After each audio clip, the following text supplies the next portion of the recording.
So I have you come here just so you can clean my car. Yeah, well, it is dirty and it needs to be cleaned, so I got you there. That's the story.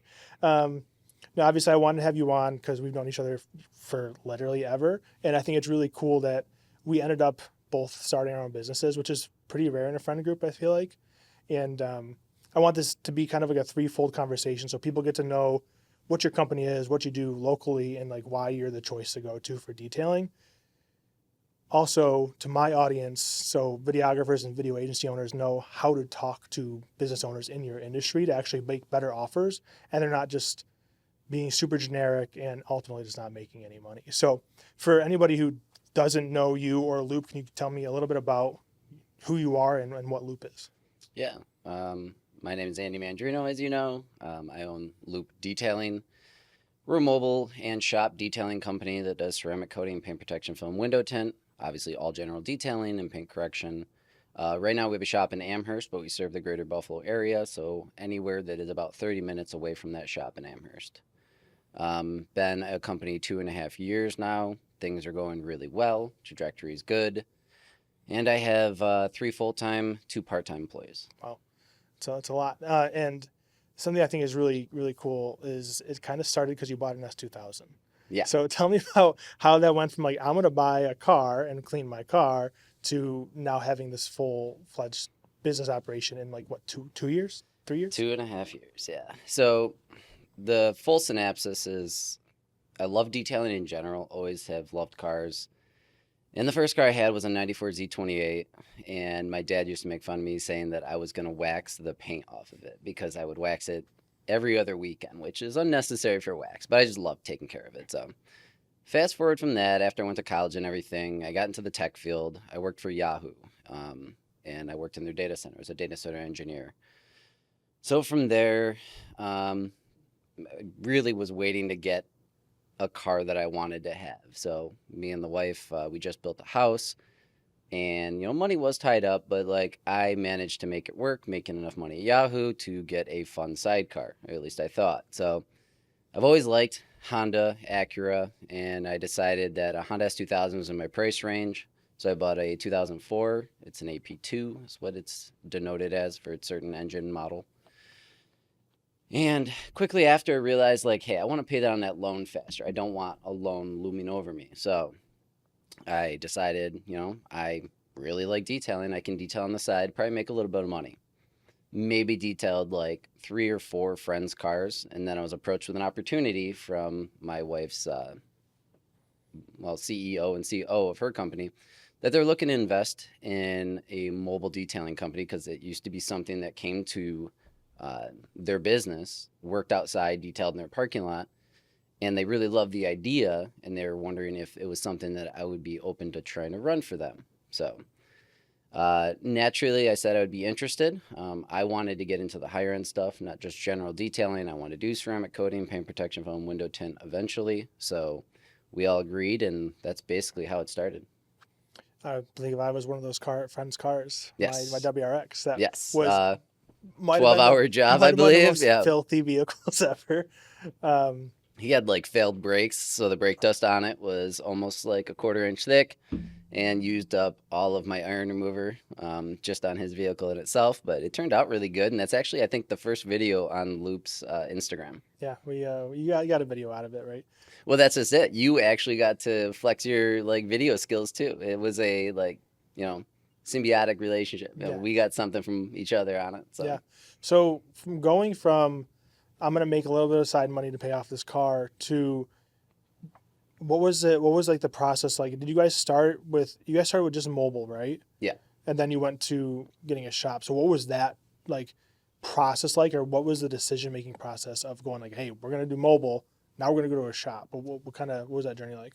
Yeah, so the early start of Loop, I actually was still at Yahoo and I worked there for about 6 months while I found a number one. So I found someone who I trusted to run the company while I was, working my other job because 9 to 5, I had to be somewhere else basically.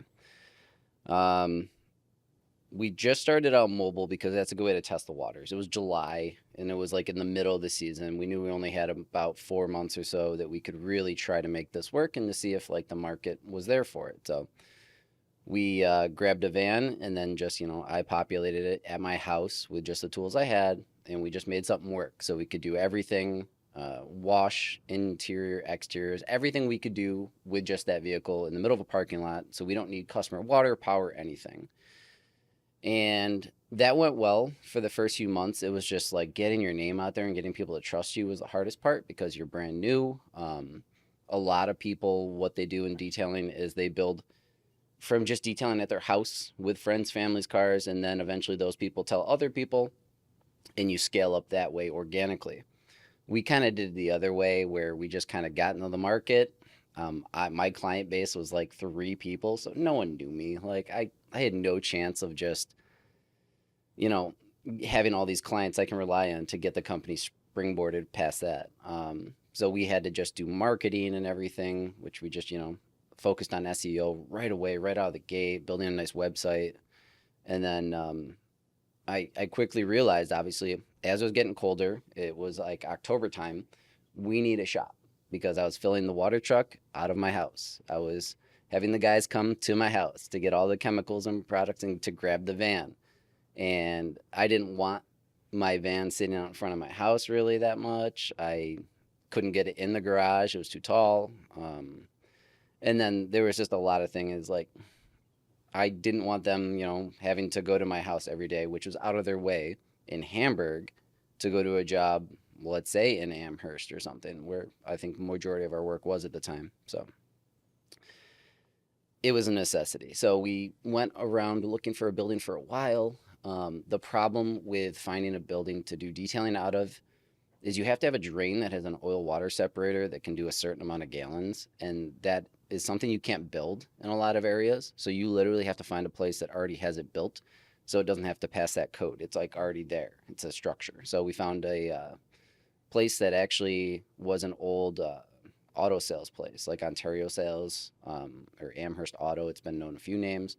Had the water separator already in it. It was in a shop with a bunch of lifts in it that were tore out, 2-bay garage, and it was pretty much what we needed to do to start the operation. And I mean, I knew right from there that's the only way that I could do these higher end services too. I can't really do that stuff mobile super efficiently.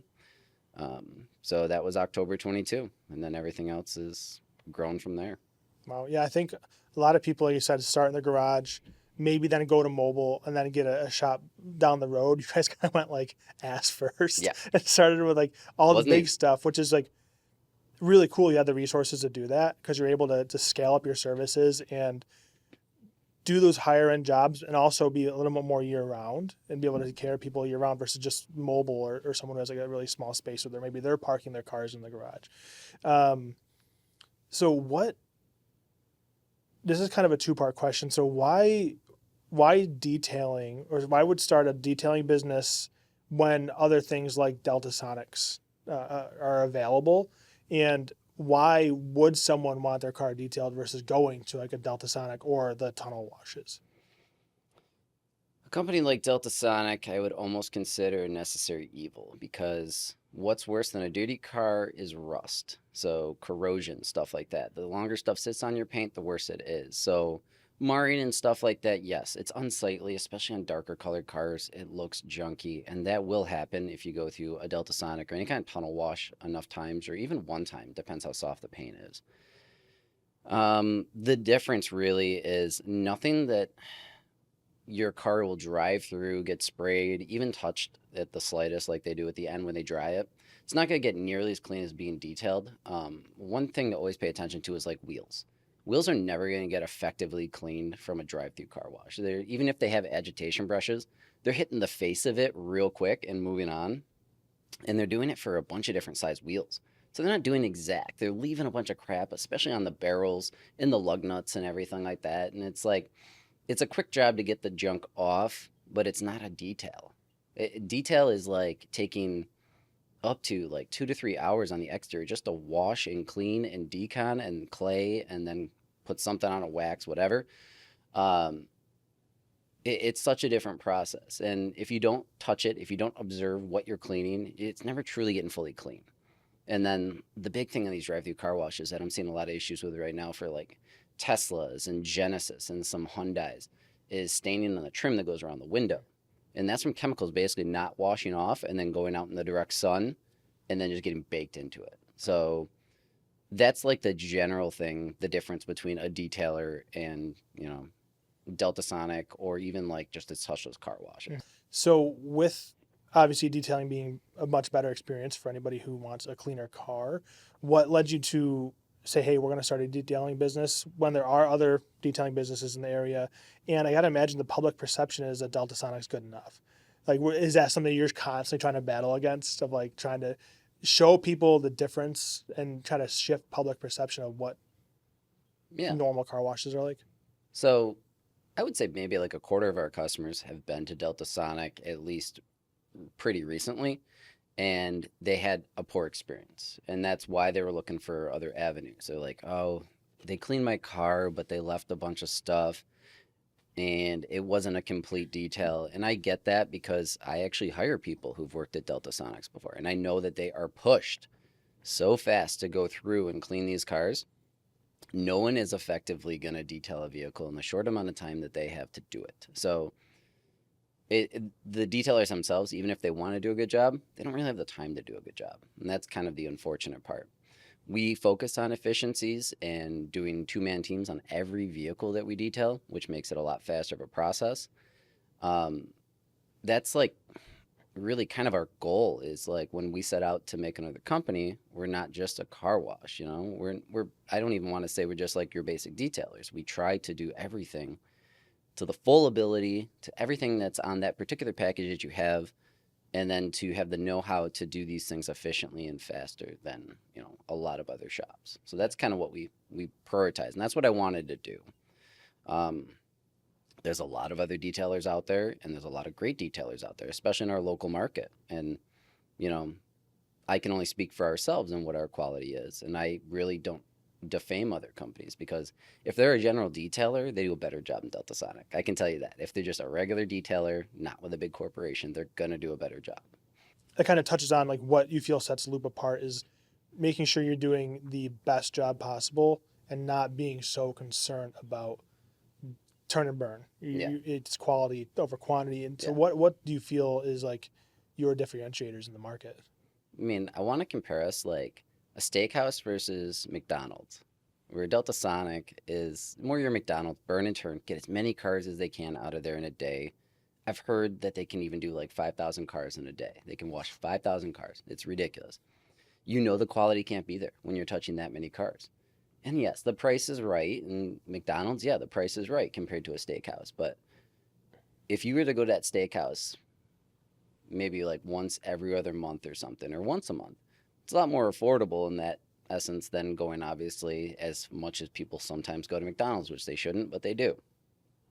Um, I want to have a different experience. So I want to be customer focused. I want every customer to have that wow factor when they get their car back or when they see their car. And that's kind of like our big thing, like quality over quantity every time.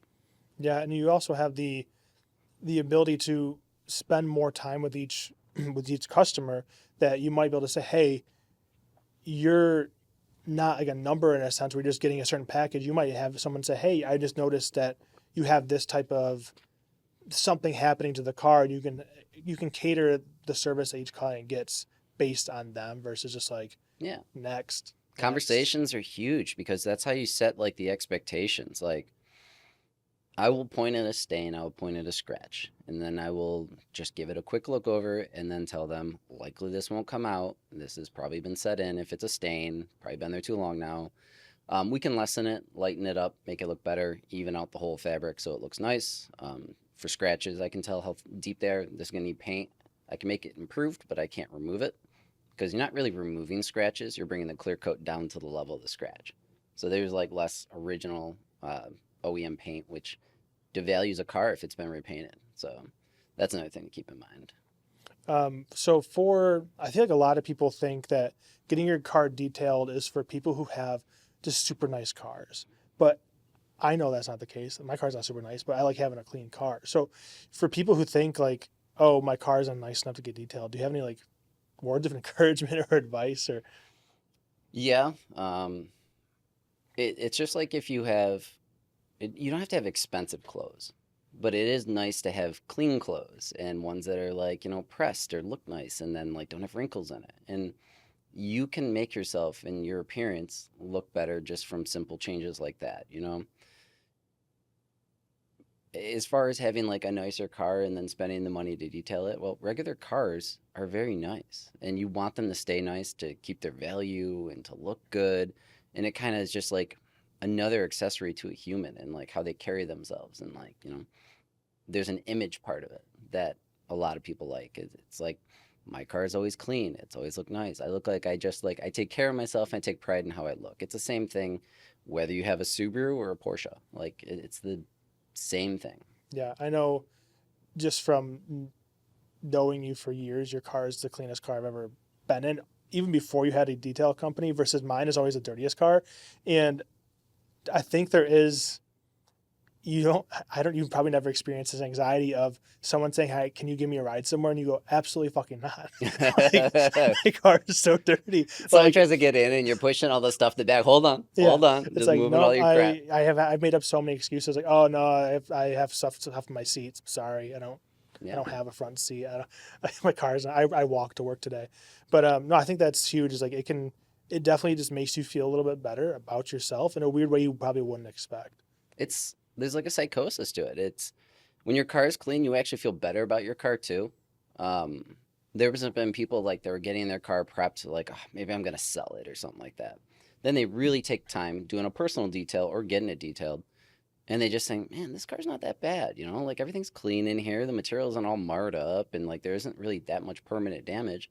This is not bad. And then like it kind of gives you a better idea, like it's a nicer place to be. It's more calm. Same thing going into a bedroom with clothes all over the place. It's like harder to go to bed than if it's like neat and tidy. The floors are vacuumed. The bed was made before you got in it. It just makes you feel better. Yeah. Like it's just like, man, I'm a little more at ease because I know I've checked a few boxes for my day.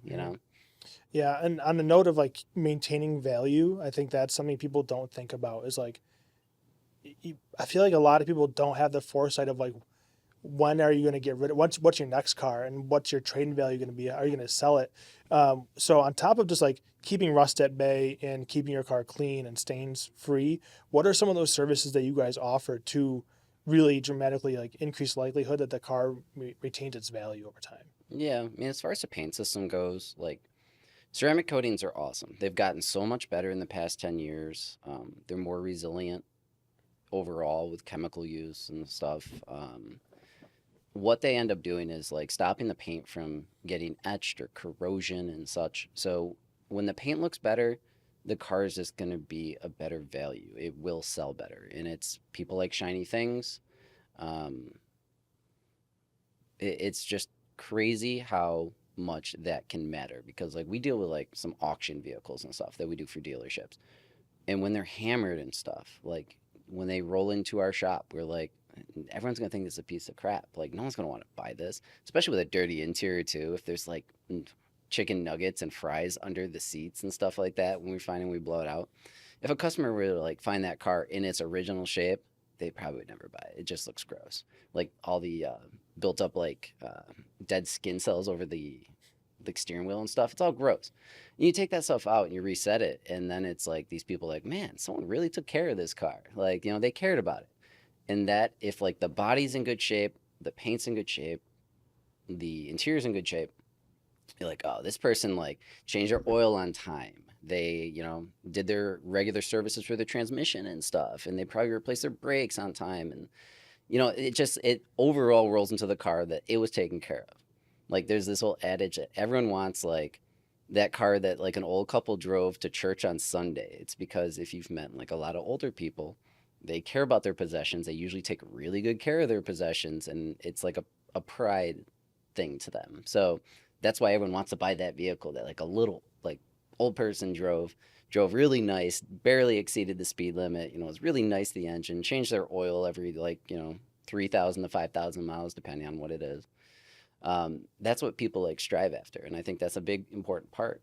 And then like when you're talking interior, like services that we provide that like help your interiors, like this interior ceramic coating. So people have seen like Scotch Guard and stuff like that. Like on a material like this, if you put Scotch Guard on it, It now has a protective barrier, so water and stuff doesn't absorb into the fabric or stains don't happen. They sit on top, and then you can wipe them off. You can clean them easy.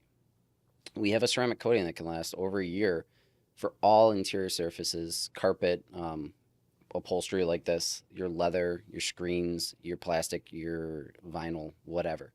Um, all that stuff just helps it not get stained up as easy and just makes it easier to clean. Once again, that's all just about retaining value, especially if it's still lasting. When you sold the car with that stuff on it and a customer goes to clean it when after 6 months they've had it, I'm like, man, this thing cleans up really nice. Like, it's just easier. There's so many things. It's like staying on top of maintenance cleaning is huge. Just like not letting things set in. Yeah. Stains are terrible. Like there's some stains that we will never get out. You have to replace the material to actually get it out. Yeah, I think if you aren't an old couple driving your car only to church, you can give the appearance that maybe you were and how well you, Right. from the onset. Like I know I bought my car, and the same day, very like within a day or two, I was at your shop getting ceramic coated and PPF'd, and I feel like that just sets you up for success in the best way possible. Now, what is I know the difference. So what's the difference between like a ceramic coating and PPF, and how do they work together? Because I did both. Yeah. Almost everyone gets ceramic coating on top of their PPF now. If you're going to go with PPF, you're going to do that. But to get down to like what their purpose is. So your paint protection film is just that. It's a film that can be up to 10 mils thick. Most of them are 8 mils. To give you a good idea, your paint system is about 6 to 7 mils. It's even thicker than your full paint system. That means primer, your clear, and your go primer, color, clear. So those 6 to 7 mils. This is 8 mils thick. It's the only thing that's really going to stop scratches and stone chips. And then a lot of them regenerate with the heat of the sun now with some small marring. So these products can last 10 years depending on how the vehicle's treated, and look great on your car. And it exaggerates like the color and just makes it look glossier and deeper. And it's the product that anyone who has a Porsche, every Porsche I've ever touched has some PPF on it. It's because like people who really value things get PPF. If you're going to keep them long term, they get PPF. Now, in lieu of that, or the other thing is ceramic coating. Ceramic coating is a ease of maintenance product, and it has like this super glossy appearance generally, depending on the finish of the vehicle, and it caps that off, protects it from your daily elements, bug guts, bird bombs, stuff like that, acidic, tree sap, leaves. It's a maintenance product first, appearance product second.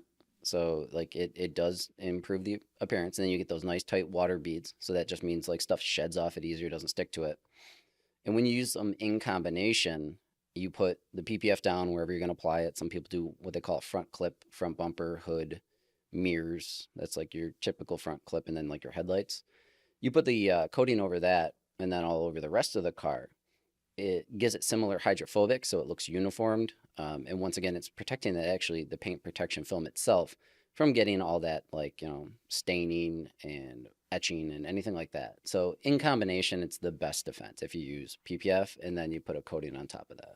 Yeah, I think too with PPF, when I first when you explained it to me, I was like, I just think of the old bras that people put on their cars, and it's really not that noticeable. It really isn't noticeable. I'm sure on different colors it is, and if done right. If done right, it is not noticeable. If people tuck edges, if they do clean cut lines, like I would challenge you to go out and look at my hood and tell me there's PPF on there. There's no seams, there's no edges, so you won't know until you open the hood and you see that it's tucked around the edges. PPF is a very hard thing to install. It's one of the only things I really tell customers. It's not DIY. There's no people out there doing their own paint protection film, at least in like harder panels like your front bumper, mirrors and stuff, because it's something that's actually like should be done in a cleaner environment. You have to have some skill and knowledge of like how it moves and how to articulate the film without getting tear lines and like adhesive stretch lines and stuff. It can be really, really hard to install. Like I've done it over a year now, and it still can be hard to install. Like a Macan hood. Porsche Macan hood is the worst hood I've ever done. I probably won't do Porsche Macans ever again. They require a bigger roll because they're a big hood. And this is like certain Macans. Now Macan went electric, so they don't even have the same headlight design that they used to. But You'd have your fender and your hood is one freaking piece that lifted up over the front of the car, and the headlights stick out through it. So it's a 72-inch roll by, I don't know, like 100 inches long, the other way that you have to cut it. So right there is like a $400 sheet of material that you have to stretch in just the right way to get it to sit right without, lift lines or stretch lines, I'm sorry, and any kind of weirdness to it without getting contaminants in the dead center of it, because you can't retrieve them when they're in the dead center after you put it down and squeegee it. And then it has to stretch over these weird edges and then pull at the end and flip in and then adhere to the paint. It's just too much stretch. And I've even talked to like my trainer who's been in the game for like 10 plus years, who's very good, well known. He would tell me after I called him, because this is the second vehicle I've ever got doing PPF, of course. There's this bad luck of the draw. He told me that he will deny Porsche Macan jobs if like they're kind of busy. It's like it's not worth the headache kind of thing. So hard to learn on. Yeah, for sure. Kind of switching gears, kind of like when I talked about my audience is a lot of video agency owners and marketing, video professionals, things like that. And I want to talk about what actual challenges and things business owners need. So I feel like a lot of us, especially when we're starting, is like, we're going to make video, we're going to make you something super dope, and it's going to get you a bunch of views on Instagram, which isn't necessarily what everybody needs. So what challenges or what unforeseen challenges have you seen while scaling your business or growing your business, maybe beyond just getting more leads through the door? Are you talking about in reference to video? Just in general. So what challenges, then it's our job as video professionals to hear those challenges and come up with creative solutions to help you with those challenges. So maybe it's hiring, it's training. Maybe, Okay. what challenges in terms of growing your business that maybe you didn't think you were going to have? Not necessarily just marketing. Yeah. I mean, well, the first challenge, like I would say, is like getting people to trust you, because you're working on generally their second most expensive possession they have. So like they have to trust you with that. And especially starting like how we did, I didn't have a name out there in any local community. No one knew me for car stuff. So like I had to kind of prove myself from the ground up. And that takes time. And pictures and videos and all that really good media does help you. And especially like a lot of detailers like to show that they clean like high-end cars. And there is like relevance to that. Like, oh, someone trusts that guy with a Ferrari, the Rolls Royce or something. But at the end of the day, when I talk to customers, sometimes it's even more. They just want to make sure that like, they can't see their car being in there. Like, oh, he only works on high end stuff. Right. So this is kind of a funny thing that I learned is like you want to have a lot of normal cars in there too that you worked on, that you make nice, because it's more relevant to more people. Like, oh, like this guy works on Ferraris all day. Like he's gonna touch my Subaru. Like He's gonna would he make fun of care? me, yeah. Well, yeah, would he care to do it? Like it's not exciting for him, or like is he charging that much because he's only doing Ferraris and stuff? Am I paying too much to have my Subaru done? Mhm. So like that's one thing, that building yourself up to be trusted and then like navigating that, what you assume people want to see and what people actually want to see, is kind of weird. Mhm. Like it's not the same thing. And then you can think as like, oh, I'm acting as a customer. I'm thinking in the customer's eyes. I'm not a customer, because like I would literally do this stuff myself. So I'm not really my target demo in that Mhm. sense, you know? Yeah. That's one thing that weird to wrap your head around. Yeah. Is trying to remove yourself from the profession completely. It's kind of hard to see like what is the actual customer really want to see Yeah. versus what You do we think you think's could think as cool. a customer, but you really can't, because chances are they're not like you. If they were like you, they would be detailing their own car, in my example. Yeah. I mean, I always tell people no one cares about what you do as much as you do. Hmm. And if they would, they'd be doing it themselves. So it's your job to get them to care about it enough to just have you do it for them. But I think what you explained is like that's something that I feel like everybody goes through. It's like, how do we get people to trust us when starting our business?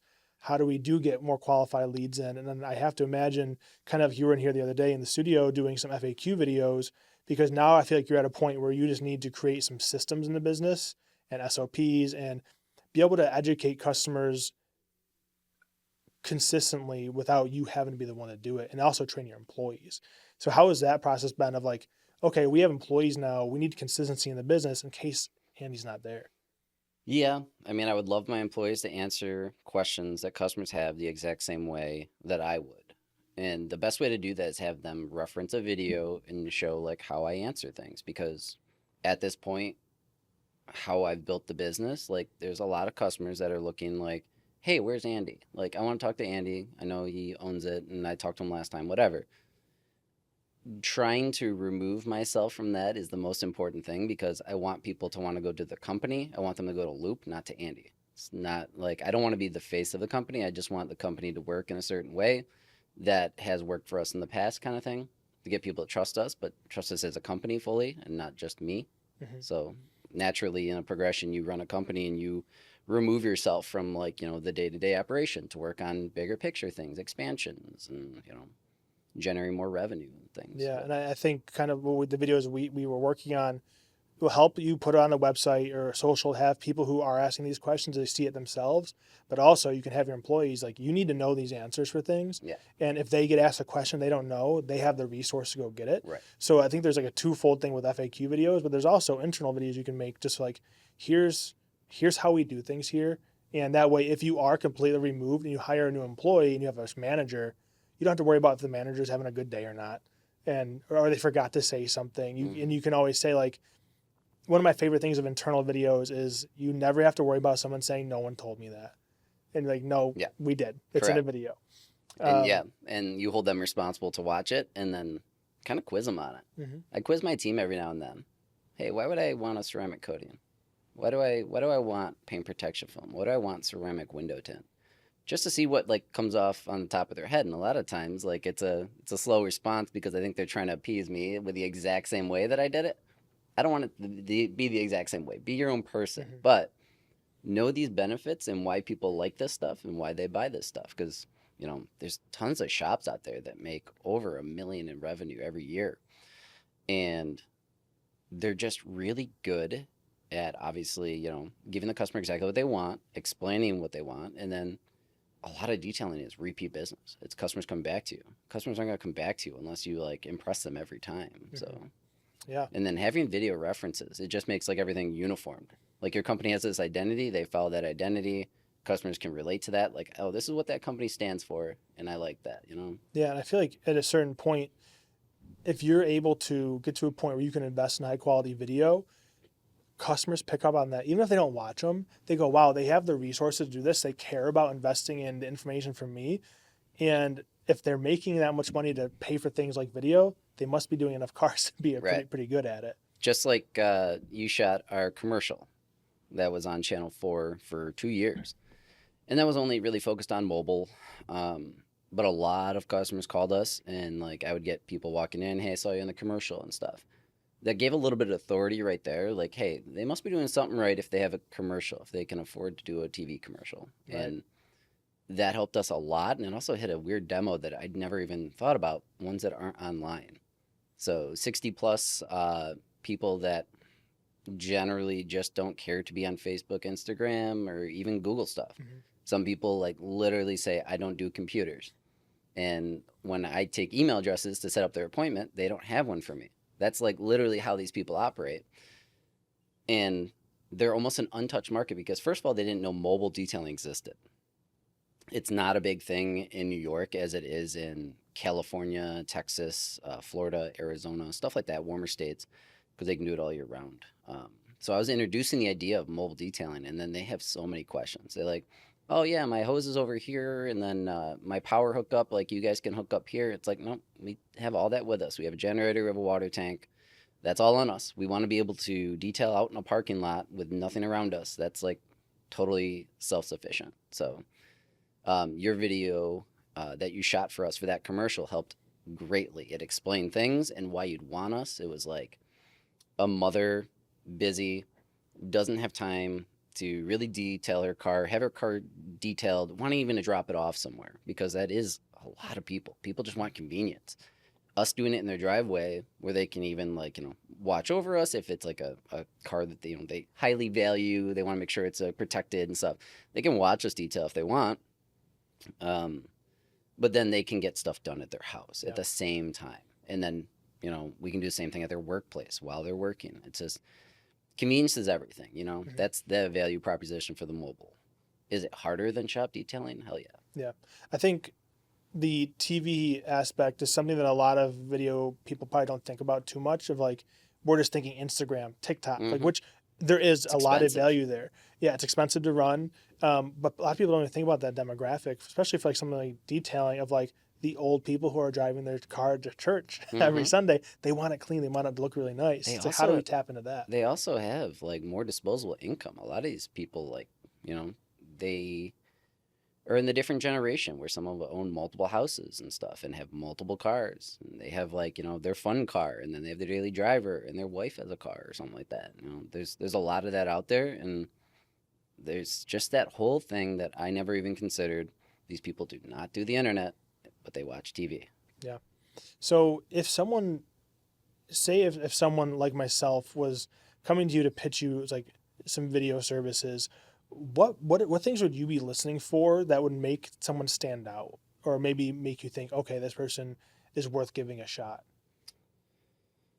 I want to hear that they have a vision and understand what the company is about, because for detailing, it's a lot about image, of course. Clean car, inside and out. I want them to personify that with their video in a short amount of time. Like, it got to be super efficient cuts, because let's be real. People don't really watch long form videos, or don't want to watch long form videos about a company. They'd want like quick hitters, stuff they can post on Instagram, Facebook. So it would be like, tell a story in 20 seconds to me, with just quick clips of something getting done, the final job, a beautiful car that's like shiny and clean and stuff. And that's kind of what I would want from them. And I want unique shot ideas, because there's so much out there. Like, Instagram is almost getting tiring with like seeing the same kind of videos Mhm. over and over and over again. Yeah, I will say on that point, we see a lot of the same videos because that's what we're following. Where our Right. clients aren't necessarily going to be following all these detailers and stuff. So Correct. Okay. that is something just to think about, because Yeah, I deal that's with all. 100% it, because I watch way too much of this content because I'm in the industry, Yeah, and same for like, you know, you. this is boring as hell. I've seen this. Whereas Yeah, like the it's been client done. probably hasn't seen it much, but I think there is. Yeah, you want to keep things fresh in general, and you don't want to be just chasing trends. You want to kind of be that curve. That Be the way, trendsetter. so people can follow you. Like, oh, I saw that on Instagram. But is there any value to someone saying, hey, I want to help you with your social strategy, but also I want to maybe build a package where we can create one or two internal videos for you a month, or those asset type videos? Would that be something that would make sense to you as a business owner? Yeah, because like the FAQ video we shot was like an hour of our time, more for you for editing, but I'm gonna be able to make like 20 clips out of it. And that's what's awesome, is like, I take it, it's edited, it has closed caption on it, and now that's marketing material that I can put on my website, my Instagram, my Facebook, and it has lasting power, because it's like general answers. Mm-hmm. It's not anything like super specific and time sensitive. So Yeah. And you can make it part of your training, like your yeah, onboarding I of mean, new that's just employees. it. Like, there's tons of things that I reference videos to some of my team. Like, hey, I have a playlist actually on YouTube. It's just the Loupe Detailing playlist. I send it to my team. It's like, when you get a chance, you have downtime, you're all car people, watch these videos. I find them interesting. There's a lot of good information in there. Stuff I want you to actually practice when we're at work working on some of our like test vehicles and stuff. Like, try some of these things out, because like, in no way should we be reinventing the wheel. People have already kind of come up with good systems and procedures. So like, having a reference point of like how I want them to do it, because I don't take all advice from one person, one YouTube channel, whatever. I take bits and pieces from everyone, because that's how I like to do it. So I still have a unique way of doing our systems and like how our standard operating procedures go. So making videos and stuff like that for the team would be way easier, because no one wants to read a piece of paper on the steps. Yeah. Like, they want at least a visual demonstration once, and then maybe have like a reference sheet after. Mm-hmm. And then some of those can even be like, I know we made that ceramic coating video where it really wasn't made to be posted online. It was for your website, but it's something that's educational for employee, and you have it on the website. So Yeah. people watch, hopefully they go to your website, they watch the video, they go, these people know what they're talking about. I'm educated on the process. By the time they're calling you, they're just have their credit card out. They're Yeah. not trying to like kick tires forever. That's what the biggest thing with videos and my website, and that everyone should be striving for. As we were talking about earlier, before we even started the podcast, you want your leads qualified before they even call you. You want them to call you and ask when you're available. You don't, I mean, you obviously will answer questions about their specific case, but you want it to be a situation where you've pre-qualified, answered their questions in a video for them to watch, and then reference again and again. if they have questions, like, oh yeah, you did answer that in the video. Mm-hmm. And one good example is that video we did for ceramic coating on my webpage. I've had at least one customer tell me they specifically came to us because of that video, because no one else has explained the process to them. And that's what we did. We did like a 4-step process on this is how we ceramic coat your vehicle. Yeah. I think a lot of video agency owners, we always think about that very top of funnel content, which is super important. That's the consistent social media clips to get people in to know who you are. But then we often forget about, okay, well, if we're getting leads, how are we going to help you convert those leads and be qualified leads? And I think that's something that a lot of people should think about, especially if they're going to say maybe go to their local detailer, say, hey, we want to make you a social strategy, maybe 8 to 12 videos a month. You can post twice or 3 times a week. But also we want to create videos for your website or your back end that will help you convert customers and maybe train your employees. I think that'd be a really solid package. To that point, do you think, this is just me doing like a thought experiment, because my goal is to get every videographer to $10,000 a month. I think that it sounds like a lot. It is a lot of money, but it's super doable if you just come up with $1,000 package and sell to 10 people. It's digestible. It's so simple. Yeah. It's not easy, but if I were to come to you and say, hey, I want to meet up with you once a month, we're going to come to your shop. Maybe we'll do some of those questions that we did before. If you have any cleaning going on or details going on, we'll do 8 videos a month for your social strategy. Maybe we'll do 2 FAQ type videos or internal videos or process type video a month. Would that be worth like $1,000 a month, do you think? I would say, yeah. Bigger companies I know, once again, I'm going to relate everything to detailing. Mm-hmm. Actually have someone on board that does their detailing videos and promotions and their ads. It's generally like their one marketing person Mm-hmm. kind of does it all. The smaller companies benefit from that so much by the authority boost of having it. It's like, even if you give some customers like a smaller contract, like, hey, let's try this for the first month, $1,000. If you don't see the results that you want, we can move on. Mm-hmm. That's fine. There's so much value into it. And the fact that like we work together for the life of the company right now, it's made my life a lot easier in so many ways, just having videos to reference and to having like a presence there and people being able to get comfortable with the brand just by watching the videos and like, oh, this is what they're about. Mm-hmm. Because like, let's face it, like I'm so busy that sometimes I can't post on Instagram in a day. So having someone actually have the material, shooting it, making it look nice, now providing captions, because you realize how many people do not have the sound on and they don't read your descriptions. Right. They don't read your Instagram descriptions. Facebook's a little different since it's above the thing. Mm-hmm. It's kind of easier to breeze. Yeah. But all that stuff is so important. And I see all this value in it, especially in a company that's trying to scale. If you're fine, you have your clients, you have your regular clients that's coming in, and that's all you can take because you're working out of your garage or something like that. I get it. Maybe that's it. Maybe you don't need anything more. But literally any big company that's of any value in any industry has videos explaining who they are, how they do what they do, and why they are different, like on a consistent basis too. Yes. And that's just it. You can't stop making content. Like if I all of a sudden stop posting to Instagram, people would think that we closed. It's funny because like I've had that thought process too, where I would be looking at a local company that I follow, like, man, they haven't posted in like 3 months. I wonder if they're still actually around. And it's been to the point where like I have called a company just to see if someone answered the phone, to see if they're still doing stuff. And they were still open, but they literally hadn't posted in 3 months. So I'm like, oh, maybe this company closed. Yeah. And it's because they didn't have any videos coming out anymore, or they didn't do any kind of post for it. So yeah, I think if people focused, if they want to get into I want to work with automotive detailers in my area as a videographer, coming up with a package at $1,000 a month to give you consistent content, some conversion content like the process videos, things like that, or training videos, and they find the sweet spot of the size of company. Don't go to your giant companies. Don't go to your people in the garage. So you probably can't afford it. These people don't need it. But there's this middle ground where people are trying to scale. And 2 to 3 years in, and they want to building. look better than the bigger guys. Because if you have, those bigger guys have a 23-year-old niece of someone who's just It's so always a good relative. at social media, but Yeah.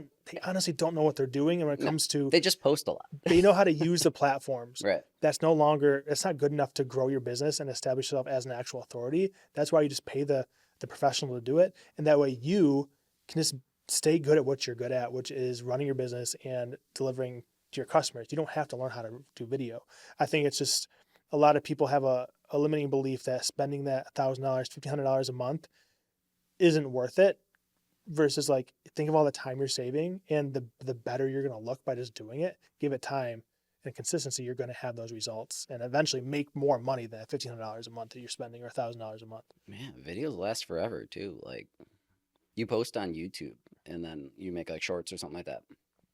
That video could still get hits 5 years from now. And it could all of a sudden trend out of nowhere because you did a topic that's unique or something like that.